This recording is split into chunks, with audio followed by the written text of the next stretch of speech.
मोहतरम नाजरीन, पिछले दिनों भारतीय आर्मी चीफ और फिर बाद में वजीर दिफा ने अचानक पाकिस्तान को धमकाना शुरू कर दिया और फिर आज़ाद कश्मीर के वजीर आजम के हेलीकॉप्टर को गिराने की शर्अंगेज हरकत भी की। इस हवाले से हमने रोजनामा नई बात के कालम निगार मोहतरम मलक साहिब को अपने स्टूडियो में मदऊ किया है। मलक साहिब, कौम ये जानना चाहती है कि इन धमकियों के पसे पर्दा असल कहानी क्या है? बिस्मिल्लाहिर्रहमानिर्रहीम। देखें, इनमें इतनी हिम्मत नहीं कि वो कोई भी ऐसा अहमकाना कदम उठाएं जिससे पूरे भारत का वजूद ही खतरे में पड़ जाए। दरअसल इन गिदड़ भपकियों के पस पर्दा कुछ मुहर्रकात हैं जो मैं आपके इस प्रोग्राम की वसासत से खुलकर कौम को बताना चाहता हूँ। First of all, Indian army chief की धमकी से कबल मोदी सरकार ने फौज में सीनियर अफसरान समेत 1.5 लाख फौजियों को निकालने का हतमी फैसला कर लिया था, जिसके नतीजे में फौज में बेचैनी फैल गई थी। मेरी मुसद्दका इतला के मुताबिक तब इंडियन इंटेलिजेंस ने अपने आर्मी चीफ को रिपोर्ट दी कि फ़ौज में बगावत के खदशात सर उठा रहे हैं। यहाँ आकर मोदी सरकार और आर्मी चीफ के लिए एक मसला खड़ा हो गया था, क्योंकि इस वक्त भारत में 100 से ज़ायद अलहदगी की मुसल्लह तहरीकें चल रही हैं, जहाँ पर तकरीबन 4 लाख के करीब सिक्योरिटी अहलकार मसरूफ़ हैं, तो दूसरी जानब कश्मीर में भी 7.5 लाख फ़ौज अंगेज है। इस तमाम सूरत हाल ने इंडियन आर्मी चीफ को हवा से बाख्ता कर दिया था। इसका मतलब भारत का अस्करी ढांचा टूट फूट का शिकार है। इस वक्त भारत की यही सबसे बड़ी कमज़ोरी है। मैं एक दफ़ा फिर दोहरा रहा हूँ कि इस वक्त भारत की यही सबसे बड़ी कमज़ोरी है। इन ज़मीनी हक़ाइक़ का मकबूजा कश्मीर में मुसल्लह जिद्दोजहद करने वाली क़यादत और भारतीय मुसलमानों को इदराक करना होगा। दूसरी बात, इसी दौरान Indian prime minister Narendra Modi की बिलियंस डॉलर की करप्शन का एक बहुत बड़ा स्कैंडल बैनुल-अक़वामी मीडिया में आ चुका है, जिसकी तस्दीक साबिक़ फ्रांसीसी सदर ने भी की है, जिसके साथ ही पूरे भारत में मोदी और बीजेपी के खिलाफ मुजाहरे शुरू हो गए और मोदी पर इस्तीफे का दबाव बढ़ता जा रहा है। जबकि यह भी सुनने में आ रहा है कि भारतीय लोकसभा में अपोजिशन की तरफ से मोदी के खिलाफ अदम एतमाद की तहरीक पेश करने की तैयारियां हो रही हैं। इस तमाम मंजरनामे ने मोदी सरकार और सिक्योरिटी अदारों को हिला कर रख दिया है। तब हंगामी बुनियादों पर इंडियन आर्मी चीफ, रॉ का डीजी नरेंद्र मोदी और अजीत डोल सर जोड़कर बैठ गए कि इस मसले से कैसे बाहर निकला जाए। मेरी इंतहाई मुसद्दका इन्फॉर्मेशन के मुताबिक यह मीटिंग 2 घंटे से ज़्यादा जारी रही। तब इन चारों ने मिलकर एक चाणक्य चाल चली, जिसके 2 पहलू काबिल गौर हैं। एक तरफ उन्होंने पाकिस्तान को दबाव में लाकर बैनुल-अक़वामी सतह पर बदनाम करने की मज़मूम कोशिशें की, जिसमें भारत बुरी तरह नाकाम हुआ। जबकि दूसरी जानब भारतीय फौज को यह तासर दिया गया कि जंगी सूरत हाल के पेश नज़र इनके निकालने के चांसेस ख़त्म हो गए हैं, ताकि फौज में बढ़ती हुई बेचैनी और यकीनी बगावत को रोका जा सके।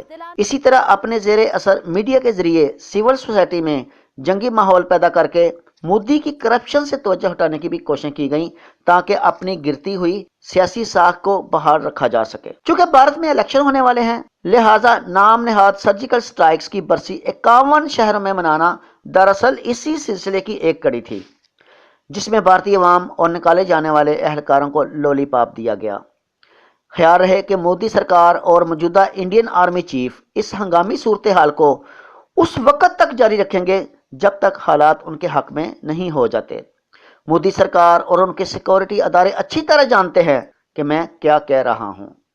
मलक साहिब, अभी अभी आपने कहा कि भारत में इलेक्शन होने वाले हैं, लेकिन इन इलेक्शन का पाकिस्तान के साथ क्या ताल्लुक है?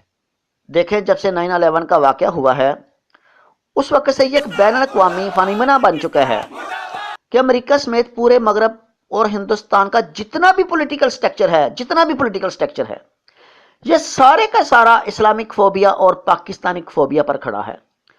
यानी इनकी तमाम सियासत इस्लामिक फोबिया और पाकिस्तानी फोबिया के गिर्द घूम रही है। इसका मतलब वो मुसलमानों और पाकिस्तान के खिलाफ एक बड़ी और ख़त्मी जंग की जानब बढ़ रहे हैं, जिसके लिए वो अपनी कौम को ज़हनी तौर पर तैयार कर रहे हैं। अगर हम सलीबी जंगों का बारीक बीनी से जायज़ा लें तो हैरत अंगेज़ तौर पर एक कदर मुश्तरका मिलेगी कि जब भी उन्होंने सलीबी जंगों का आगाज़ किया, तब इनकी मजहबी क़यादत ने अपनी कौम में इस्लामिक फोबिया को इंतहाई शर्मनाक तरीके से इस्तेमाल करके अपनी कौम का मजहबी इस्तेहसाल किया, जो आज तक जारी है। इस्लामिक फोबिया और पाकिस्तानी फोबिया की मुहिम चलाना इस बात की अक्कासी है कि इस्लाम के गलबे का वक्त आ रहा है।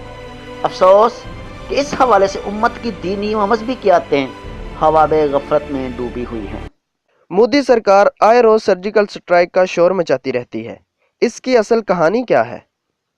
फर्स्ट ऑफ ऑल तो यह है कि सर्जिकल स्ट्राइक्स किसी वजाहत की मोहताज नहीं होती, क्योंकि इनके अपने असरात होते हैं जिसका मुतासरा फरीक किसी भी शक्ल में रद्द अमल ज़रूर ज़ाहिर करता है। दूसरी इंपॉर्टेंट बात जो आपने नोट करनी है कि सर्जिकल स्ट्राइक्स का मैसेज कहाँ से आता है, कहाँ से बयान जारी होता है और कौन करता है। डेफिनेट बात है, भारतीय प्राइम मिनिस्टर या फिर इंडियन आर्मी चीफ जब भी सर्जिकल स्ट्राइक का शोशा छोड़ा जाता है, हैरानकुन तौर पर 2 या 3 दिन के बाद तरदीद आ जाती है, रिफ्यूट आ जाती है, जी ये सर्जिकल जो स्ट्राइक है इनकी कोई हकीकत नहीं, ये तो सब ड्रामा था, इट्स जस्ट अ फेक। तो आप ये देखें कि ये तरदीद किन की तरफ से आ रही है और कौन लोग कर रहे हैं, क्योंकि ये जो तरदीद है, ये जो रिफ्यूट है, इंडियन आर्मी चीफ और इंडियन प्राइम मिनिस्टर के बयान को चैलेंज कर रही है, जो Indian military code of conduct और भारतीय आइन के तहत बगावत के जुमरे में आती है। इसके बावजूद क्या कभी आपने सुना है कि तरदीद करने वालों के खिलाफ आज तक कोई एक्शन लिया गया हो? तो इसका मतलब ये हुआ कि ये सारे का सारा खेल इंडियन सिविल व मिलिट्री एस्टेब्लिशमेंट की मिली भगत से खेला जा रहा है, यानी इस तरदीद के पीछे खुद भारतीय जनरल्स मुलव्वस हैं। इट्स क्लियर कि इंडियन फौज खुद भी पाकिस्तान के खिलाफ लड़ना नहीं चाहती, इसलिए तो मैंने शुरू दिन से ही कह दिया था कि ये एक शिकस्त खुर्दा आर्मी है।